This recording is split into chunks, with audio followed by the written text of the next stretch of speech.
wabarakatuh. Sekarang saya sedang berada di sekretariat KSPI ya, Kota Cimahi. Dan saat ini saya sudah bersama Kang Edi Suherdi. Kang Edi Suherdi ini adalah Ketua PC Konfederasi Serikat Pekerja Seluruh Indonesia. Jadi yang ngurus-ngurus para pekerja, yang suka demo juga. Betul. Nah Kang, sekarang kita ngobrol-ngobrol Kang, kan tanggal 21 Juni. Siap. Cimahi itu tepat berusia 20 tahun. Ya. Kita ngobrol tentang dunia perburuhan selama otonomi Kota Cimahi. Menurut Kang Edi, sekarang bagaimana nih Kota Cimahi menurut Kang Edi? Dari pandangan seorang aktivis buruh. Terima kasih Kang Mubun. Pertama mengucapkan selamat hari jadi Kota Cimahi yang ke-20 setelah kita berpisah dari Kabupaten Bandung. Nah saat ini Kota Cimahi yang kebetulan hanya 3 kecamatan dan luas hanya 42 km persegi, tetapi dipenuhi juga oleh perusahaan yang ada di Kota Cimahi. Menurut data yang mungkin lebih besar itu ada di Kecamatan Cimahi Selatan, kurang lebih ada 200 perusahaan yang ada di Kota Cimahi. Nah, kurun waktu setelah otonomi daerah kita Kota Cimahi, banyak hal-hal yang memang problematika yang ada tentang perburuhan, di mana setelah otonomi daerah Cimahi pada saat itu masih menopang sebagai hasil produk tekstil, memberikan dukungan kepada pemerintah pusat dengan kurang lebih sampai 45% ekspor tekstil. Di Jawa Barat khususnya Cimahi memberikan kontribusi besar. Nah pasca itu, saat ini mulai turun, apalagi saat pandemi. Dari sekian perusahaan, penurunannya seperti apa? Maksudnya? Terjadi penurunannya seperti apa? Penurunannya karena banyaknya perusahaan. Pertama, ketika masuk di tahun yang kelima Kota Cimahi, banyaknya perusahaan yang mulai melakukan efisiensi tenaga kerja. Dengan sekian perusahaan, kurang lebih pada saat itu 40 perusahaan tutup di Kota Cimahi. Nah saat ini, apalagi saat ini gitu. Dengan adanya pandemi ya. Adanya pandemi. Lebih dari 40 sekarang yang sudah gulung tikar. Saat ini melebihi dari 40 pada tempo dulu. Dan kita meminta pada saat itu kepada wali kota yang kedua untuk melakukan inovasi-inovasi agar para invest masuk Kota Cimahi. Tapi pada kenyataannya masih belum maksimal. Dan di masa pandemi 2 tahun ini dirasakan sekali oleh para pekerja dan para buruh di Kota Cimahi. Hampir anggota kami yang tempo dulu sampai 35.000, saat ini SPSI hanya memiliki kurang lebih hasil verifikasi terakhir hanya 19.000 anggota. Artinya lebih dari setengahnya ya yang hilang. Lebih dari setengahnya hilang. Dan itu kami PHK atau karena apa? Pertama, seperti halnya pabrik besar di Kota Cimahi, dulu ada Korin yang selalu memacetkan. Yang kedua, PT Matahari Sentosa. Yang ketiga, saat ini Cibaligo, PT Kurnia Atas Surya, PT Opelon, PT Indotek di Jalan Nanjung itu pun sudah pada tutup. Jadi kami sangat berharap ketika Cimahi ini berumur 20 tahun, ada peran pemerintah ada di sana untuk bagaimana mengambil langkah-langkah konkret agar pengangguran di kota Cimahi yang menurut data di tahun 2017, 18 sampai 19 ini ada 4.000, saat ini kayaknya melebihi dari persentase itu. Kalau ini kan Cimahi menjadi barometer ya, saat ada pembahasan tentang upah misalnya, banyak aksi-aksi yang dilakukan oleh para buruh, aktivis buruh, terutama di Cimahi yang menjadi barometer ya, karena biasanya aksi itu digodoknya di Cimahi ya. Bahkan untuk aksi nasional dulu sempat sebelum aksi berembuk semua serikat pekerja dan buruh itu di Cimahi. Kenapa bisa sampai seperti itu? Alhamdulillah ketika tahun 2006 kita menjadi pelopor untuk gerakan Serikat Pekerja Serikat Buruh Nasional, dan kami mengundang para aktivis nasional untuk melakukan gerakan menolak, pada saat itu Pak Bubun menolak yang namanya revisi Undang-Undang 13. Yang alhamdulillah ketika itu kita berhasil dan masuk rekor muri pergerakan terbesar di nasional gitu. Dan kenapa di Cimahi? Karena mungkin teman-teman di Cimahi proaktif atas segala perilaku daripada pemerintah, baik di tingkat daerah ataupun nasional ataupun Jawa Barat, berkenaan dengan kepentingan para pekerja dan para buruh. Sehingga alhamdulillah aliansi di kota Cimahi menjadi percontohan di daerah-daerah lain secara nasional gitu.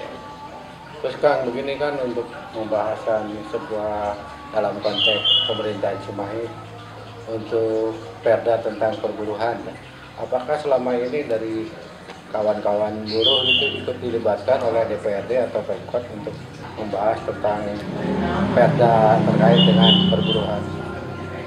Inilah yang kesan yang kurang baik di pemerintahan kota Cimahi, baik itu eksekutif ataupun legislatif tentang peraturan daerah. Sampai ini hari kita memiliki peraturan daerah nomor 8 menurut versi daripada legislatif, tetapi sampai ini hari kami belum mendapatkan namanya aspek legal dari perda tersebut. Dan kami sangat prihatin dengan rekan-rekan kami yang di DPRD Kota Cimahi, yang ketika pembahasan daripada pembuatan perda ketenaga kerjaan ini kurang terbuka gitu. Sehingga ada kesan ketika ada diminta oleh kami untuk satu bentuk aspek legalnya, mereka kembali rame-rame bertanya ke provinsi, mereka rame-rame bertanya ke Kementerian Dalam Negeri, sehingga pada saat itu muncul surat dari Sekda Provinsi Jawa Barat bahwa perda ketenagaan di kota Cimahi belum bisa disahkan dan belum ada semacam harus dilaksanakan kembali harmonisasi. Jadi kami yang bingung gitu. Yang dilakukan oleh kawan-kawan buruh apa untuk menyikapi hal ini? Kami beberapa kali meminta kepada pemerintahan Kota Cimahi untuk mengkaji ulang peraturan daerah yang berkenaan dengan ketenaga kerjaan, dan juga kita meminta kepada DPRD Kota Cimahi agar dilakukan kembali upaya-upaya revisi dan juga sampai kepada aspek legal yang sah yang bisa dilaksanakan secara faktual di lapangan gitu Pak. Jadi sampai saat ini perda tentang ketenaga kerjaan masih abu-abu di Cimahi atau bagaimana? Kalau berbicara perdanya, menurut pada saat itu Ketua DPRD Pak Agun yang lalu ya pada yang lalu bahwa perda itu sudah mendapatkan nomor. Tetapi dengan keluarnya surat dari pemerintah Provinsi Jawa Barat yang kesannya harus harmonisasi, artinya perda itu tidak berkekuatan hukum gitu. Dan kami sangat berharap ya DPRD Kota Cimahi melakukan lagi upaya-upaya untuk revisi atau masuk di pada prolegda yang akan datang gitu. Kami sudah melakukan meminta kepada DPRD dan pemerintah Kota Cimahi, mudah-mudahan PLT Wali Kota yang saat ini bisa merealisasikan apa yang menjadi kehendak pekerja dan kehendak buruh di Kota Cimahi gitu. Apalagi kan sekarang udah ada undang-undang cipta kerja yang otomatis peraturan di tingkat bawah mungkin akan ada perubahan dan revisi-revisi gitu kan ya. Tentunya sangat korelasi dengan undang-undang yang saat ini berlaku, yaitu Undang-Undang Nomor 11 Tahun 2020 tentang Cipta Kerja, yang memang walaupun kami sampai hari ini, kemarin sidang terakhir dihadiri oleh pemerintah yang dihadiri oleh Menteri Perekonomian di Mahkamah Konstitusi, tapi sampai ini hari belum kelar dan kami masih meminta uji materi dari undang-undang itu. Tentunya dengan perubahan undang-undang itu, peraturan daerah pun harus segera dilakukan upaya-upaya. Nah, mudah-mudahan kemarin kami, Pak Bubun sudah bicara dengan Pak LT Pak Wali Kota agar mendorong peraturan daerah ketenagakerjaan di Kota Cimahi direvisi kembali dan dengan melibatkan stakeholder yang ada di Kota Cimahi begitu. Kalau menurut Kang Edi ini selama 20 tahun ini bagaimana nih kesejahteraan buruh di Cimahi melihat fenomena apalagi dengan adanya COVID seperti ini? Untuk kesejahteraan para pekerja, para buruh dengan adanya otonomi daerah, ya peran daripada pemerintah belum kelihatan menonjol di segi perburuhan, karena masih banyak pemerintah tidak ikut serta ketika adanya untuk para buruh ini, dengan adanya COVID ini kurang proaktif terhadap para pekerja, para buruh. Seandainya kami tidak melakukan upaya-upaya permohonan yang signifikan terhadap pemerintah. Jadi para buruh ada yang mendapatkan bansos atau apa di masa COVID ini? Kami pernah satu kali mendapatkan bantuan pada saat itu ketika Pak Wali Kota yang kemarin ada, kami diberikan para buruh dengan kurang lebih, kami Serikat Pekerja Serikat Buruh di Kota Cimahi mendapatkan sembako 1000 paket, tapi hanya baru satu kali Pak. Satu kali ya. Selama pandemi ini ya? Selama pandemi, dan kami juga sudah meminta kepada pemerintah Kota Cimahi agar para pekerja dan para buruh di Kota Cimahi ini mendapatkan vaksin gratis. Nah, sampai ini hari belum ada jawaban yang aktual dan faktual kepada kami atas keinginan kami para pekerja, para buruh di Kota Cimahi ini mendapatkan vaksin gratis gitu. Tapi sudah disampaikan hal ini ke pihak pemerintah? Kami melalui lembaga LKS Tripartit di Kota Cimahi, hal itu sudah disampaikan, dan yang kebetulan alhamdulillah ketua daripada LKS Kota Cimahi ini Pak Wali Kota sendiri gitu. Ya, nah, Kang, harapannya untuk perburuhan di Cimahi ke depan apanya?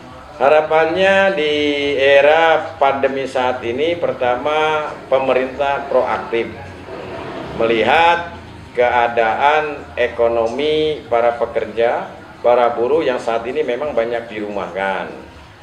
Menjadi pemerintah hadir di tengah-tengah pandemi ini. Banyak yang dirumahkan sampai saat ini? Kurang lebih sampai ini hari ada 5.000 pekerja yang terkena dirumahkan dengan upah. Kalau di PHK kemarin hasil investigasi kami, anggota kami kurang lebih ada 3.000 pekerja yang terkena PHK. Gitu. Jadi keinginannya yang dirumahkan ini bagaimana? Harapan kami pemerintah bisa melakukan deteksi dini untuk memberikan bantuan kepada teman-teman para pekerja yang korban PHK. Yang kedua juga kami berharap kepada pemerintah memberikan vaksin gratis kepada pemerintah sehingga kondisi saat ini bisa cepat terkendali dan pulih kembali. Yang kedua, harapan kami kepada pemerintah Kota Cimahi agar mengambil langkah-langkah konkret membantu perusahaan untuk bisa bagaimana mensejahterakan para pekerja, para buruh, wabil khusus di Kota Cimahi, sehingga kota ini bisa ekonominya bisa kembali pulih gitu. Ya, terima kasih atas waktu dan kesempatannya. Terima kasih berbincang untuk kesempatan hari ini. Mudah-mudahan ke depan nasib kaum buruh bisa lebih baik. Amin. Demikian sahabat Lima Waktu, obrolan saya dengan Kang Edi Suherdi terkait dengan 20 tahun otonomi dilihat dari perspektif aktivis buruh.